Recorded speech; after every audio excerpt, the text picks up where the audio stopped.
আমার হাউজিং থেকে বের হচ্ছি।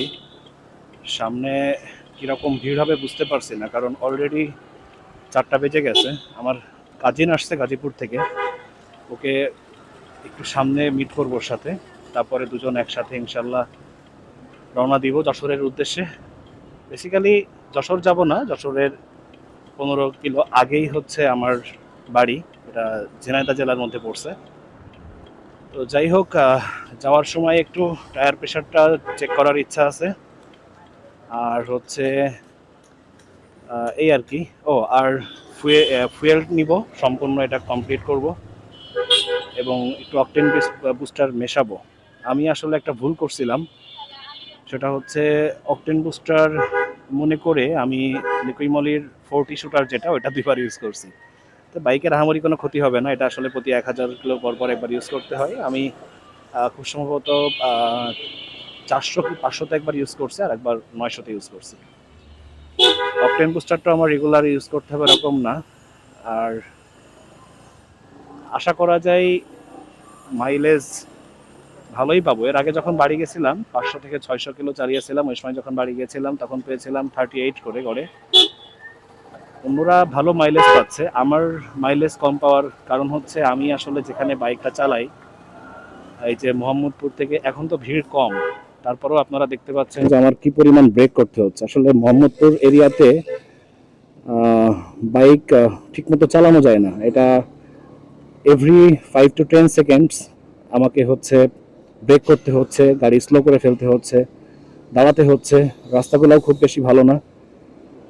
আমি প্রথমে একটু চিন্তায় ছিলাম যে হয়তো বা আমার তেলটাই কম যাচ্ছে, কিন্তু সেদিন এই রোডেই আমার হাউজিংয়ের ওখানেই সুজুকি অ্যাক্সেস চালাই, একটা ভাই আমাকে দাঁড় করাইলো, ওনার এফআই ইঞ্জিন। স্কুটারের মধ্যে তেলের দিক থেকে বাংলাদেশে যাবৎকাল সব থেকে বেশি সাশ্রয়ী কিন্তু সুজুকি অ্যাক্সেস। তো উনি আমাকে দাঁড় করিয়ে আমার বাইক বা আমার স্কুটার সম্পর্কে জিজ্ঞাসা করছিল সব বিস্তারিত। তখন আমি বললাম যে ভাই, তেলে আমি এই এলাকায় 25 থেকে 30 পাচ্ছি। আমার ভাই অবশ্য সামনে দাঁড়িয়ে আছে, গাজীপুর থেকে আসছে।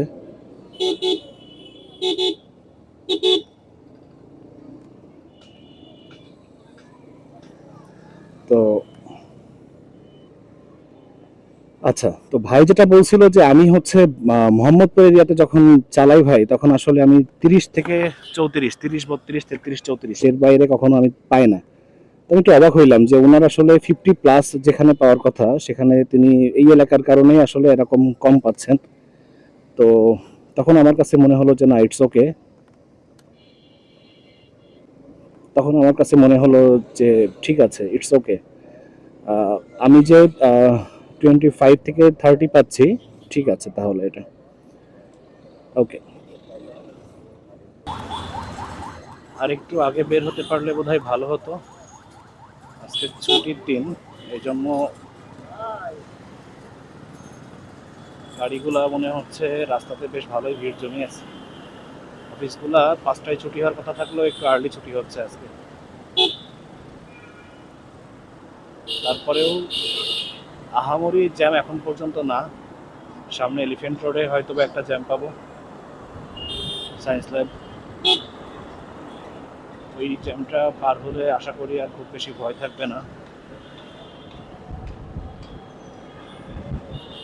নীলক্ষেতের পাম্প থেকে তেল ভরবো, দেন অকটেন বুস্টার দিব, আর হচ্ছে একটা হানিকম সিট কভার। এটা যার কাছ থেকে আমি আমার অ্যাক্সেসরিজগুলো নিই, ইমরান ভাই,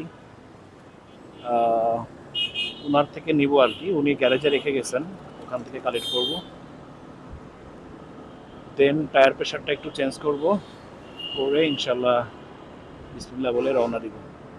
আবহাওয়াটা বেশ সুন্দর, যদিও বা বাইক চললে গরম লাগছে না, কিন্তু দাঁড়িয়ে থাকলে একটু গরম লাগছে।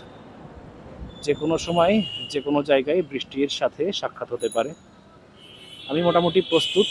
নিচেই আমার এই যে ক্যানেল বা টানেল, যে ব্যাগ, টানেল ব্যাগটা হচ্ছে ওয়াটারপ্রুফ, এটা 3500 টাকা নিয়েছে। এবং এই ব্যাগটা ওয়াটারপ্রুফ তো বটেই, পাশাপাশি এটাকে কাভার করার জন্য আমি এনজির এনজি ব্র্যান্ডের ইয়েও আমি নিয়েছি, রেইনকোটটাও নিয়েছি। এটা বেশ দামি, যদিও বা এটা বাংলাদেশি ব্র্যান্ড। আমি জানি না কপালে কি আছে, মনে হচ্ছে ভালো কমফোর্ট। তো ওদের একটা ব্যাক কাভারও নিয়েছি আমি, ওয়াটারপ্রুফ। ওটা অবশ্যই ইউজ করব। পেছনে যে ব্যাগটা আছে, ব্যাগের ভিতরে কাপড় চোপড় যাই নিয়েছি, ওটা অবশ্য ওয়াটারপ্রুফ না, প্রেসিডেন্টের ব্যাগ। ওই ব্যাগটা যা কিছুই নিয়েছি কাপড় চোপড় আমি অবশ্য পলিথিন করে নিয়েছি। আর গ্যাজেটগুলো সব টানেল ব্যাগের মধ্যে আছে। আর হচ্ছে রেইন কাভার দিয়ে দিয়েছি অবশ্য ব্যাগটাতে। এটা ফোর সিজন থেকে নেওয়া, ওদের ম্যাক্স যে কাভার ওইটা 60 বা 70 লিটার এরকম বলছে। এটা 300 টাকা নিয়েছে। তো এনজির যে কাপড়টা, ওই কাপড়টা রেইন কাভারের, ওটা বেশ প্রিমিয়াম।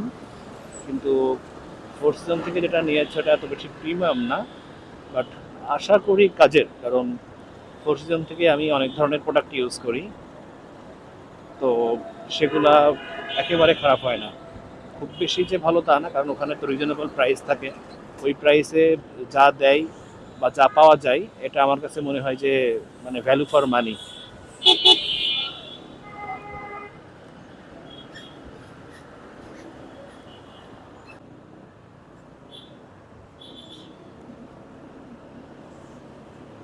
ঈদের ছুটিতে বাড়ি যাত্রা।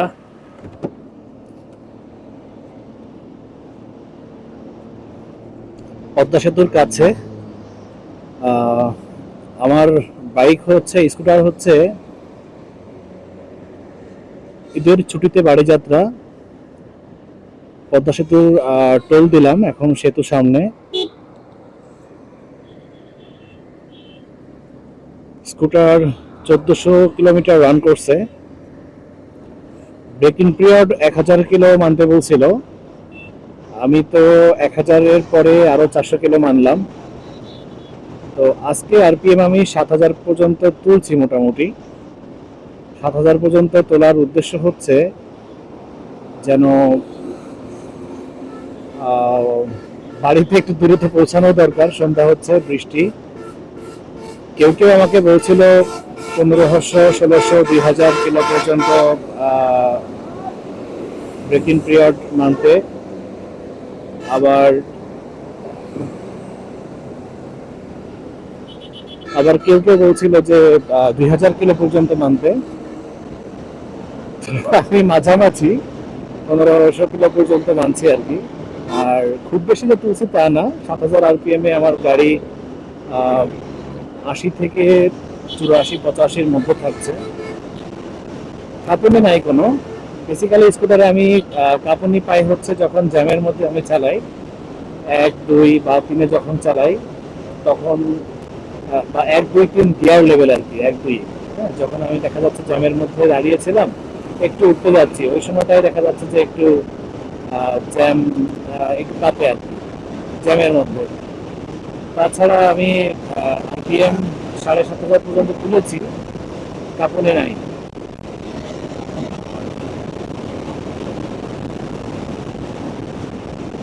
বেসিক্যালি ইচ্ছা করলে আহ, ধীরে চালানো যাচ্ছে না, কারণ ঈদের ছুটি। আজকে সরকারি ব্যাংক বা আদার্স অনেক অফিস কম বেশি সব একসঙ্গে ছুটি হয়েছে।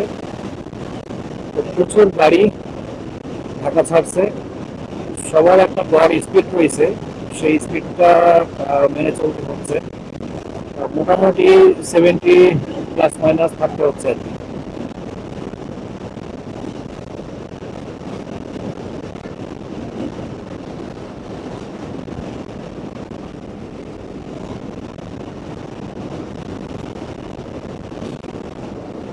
ঢাকা শহরে আমি ট্রেনে আসলে ওরকম খরচা পাচ্ছি না করে। কারণ হচ্ছে মোহাম্মদপুর এলাকাটা এতটাই জ্যাম, স্কুটার চালানো যায় না, গাড়ি অল্প একটু চলে। আমার মনে হয় প্রত্যেক 5-10 সেকেন্ডে একবার করে ব্রেক করতে হয়। তো এইভাবে আসলে মাইলেজ পাওয়াটা একটু টাফ, ভালো মাইলেজ পাওয়া। গতকালকে বা পরশু দিন একজন সুজুকি অ্যাক্সেস চালান এক ভাই, উনি আমি দাঁড়িয়েছিলাম, আমার কাছে এর সাথে কথা বলছিলেন, স্কুটারটা কেমন ভালো লাগছিলেন। তো আমাকে বলে ভাই মাইলেজ কেমন, আমি বললাম ভাই মাইলেজ আসলে খুব বেশি যে সন্তুষ্ট তা না, আমার 25+ যাচ্ছে, 25 থেকে 30 ঢাকা শহরের মধ্যে। আর বাড়িতে গেছিলাম তখন আমি 40 পেয়েছি, 38 থেকে 40 বা 42। উনি বললো ভাই আমার এটাতে আমি মোহাম্মদপুরে 30-32 পাই। তো অ্যাক্সেস কিন্তু আসলে 50 সার্ভিস দেয়, 50+। তখন আমার কাছে মনে হলো উনি যেটা বললো যে ভাই আসলে মোহাম্মদপুরে সুপারে বা বাইকে ভালো মাইলেজ পাওয়া যায় না, ব্যাপারটা যৌক্তিক। 150 সিসির গাড়িগুলোতে বা 150 সি+ যেগুলো আছে সেগুলো তো আসলে ঢাকা শহরের ভয়ঙ্কর জ্যাম যেসব এলাকাগুলো, Mohammadpur is one of them. Same model CF Moto 150 AC কিনেছে এক ভাই। ভাইজানের বাসা হচ্ছে মিরপুরে। ওনার সাথে কথা হচ্ছিল, তো ভাই উনিও বলছিল যে ভাই আমি তো আসলে 30-এর বেশি মাইলেজ পাচ্ছি না, -30। তখন আমি বললাম যে ভাই আসলে আমরা দুজনেই কিন্তু ঢাকা শহরের একদম ভেতরে বাইক চালাই, এই কারণে হয়তো আমাদের মাইলেজটা এরকম। যারা দেখা যাচ্ছে দূরে চালাচ্ছে তাদের মাইলেজটা আবার বেশি, যারা ঢাকার বাইরে বা শহরতলিতে চালাই তাদের মাইলেজটা আবার বেশি। তো গত কয়েকদিন আগে বোধ হয় ভাই গেছিলেন পূর্বাচলে। এটা অবশ্য আমাকে ইমরান ভাই বলে জানার কথা যে পূর্বাচলে হচ্ছে বেসিক্যালি ভাই যাওয়ার চালানোর পরে 40+ পেয়েছে। তো ব্যাপারটা হচ্ছে ওইটাই, এই জন্য ঢাকা শহরের মাইলেজ, তারপরে আবার যেখানে একদম ভয়ঙ্কর লেভেলের জ্যাম, সেই জায়গাটার মাইলেজটা সেম হবে না। আমার ভাই গাজীপুর থেকে এদিক দিয়ে আসছে, ঢাকা শহর পার হতে অনেক কষ্ট হয়েছে। ও দুপুর 1টার সময় বাইকে উঠছে, ওর মেজাজটা একটু গরম হয়ে আছে। আমার কারণে আসলে শহরের মধ্যে আসা, এদিক থেকে বেরোতে ওর কষ্ট হয়েছে অনেক। আশুলিয়া হয়ে তারপরে ঘাট পার হয়ে গেলে ওর জন্য এতক্ষণ বাড়ি চলে যাইতো। এদিকে আমি স্কুটারে আসলে খুব বেশি টান দিচ্ছি না, বাতাসও আছে ভালোই।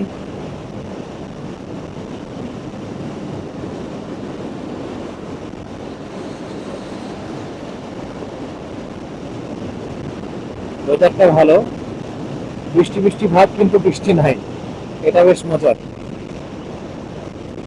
আরপিএম 6,000-এ আছে, 61,000, 62,000। বেসিক্যালি এই স্কুটারে আমি দেখেছি যে আরপিএম যা থাকে তার থেকে 10 স্পিড বেশি থাকে। অর্থাৎ আরপিএম যদি 5,000-এর থাকে তাহলে স্পিড চলে 60, আরপিএম যদি 6,000-এ থাকে তাহলে স্পিড চলে হচ্ছে আপনার 70-এ। এখন আমার আরপিএম 5,000, 58,000 বা 57,000 এরকম, কিন্তু স্পিড আমার 70+।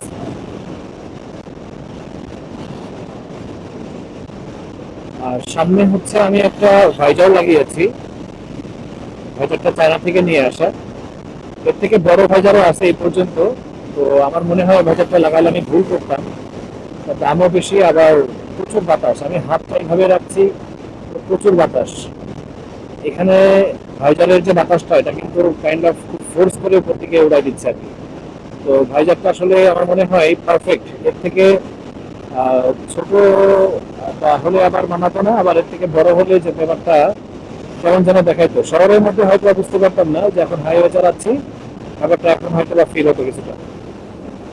I think this one is perfect. 125 extreme চালাচ্ছে আমার ভাই কাজিন। স্ট্রিমের একটা ইউজার রিভিউ আমি করবো, দেখি। পদ্মা সেতু থেকে নামছি আমরা।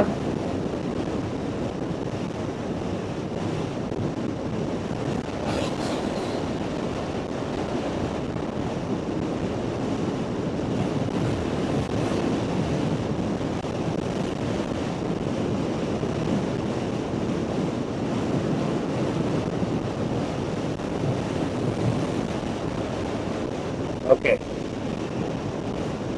That was good.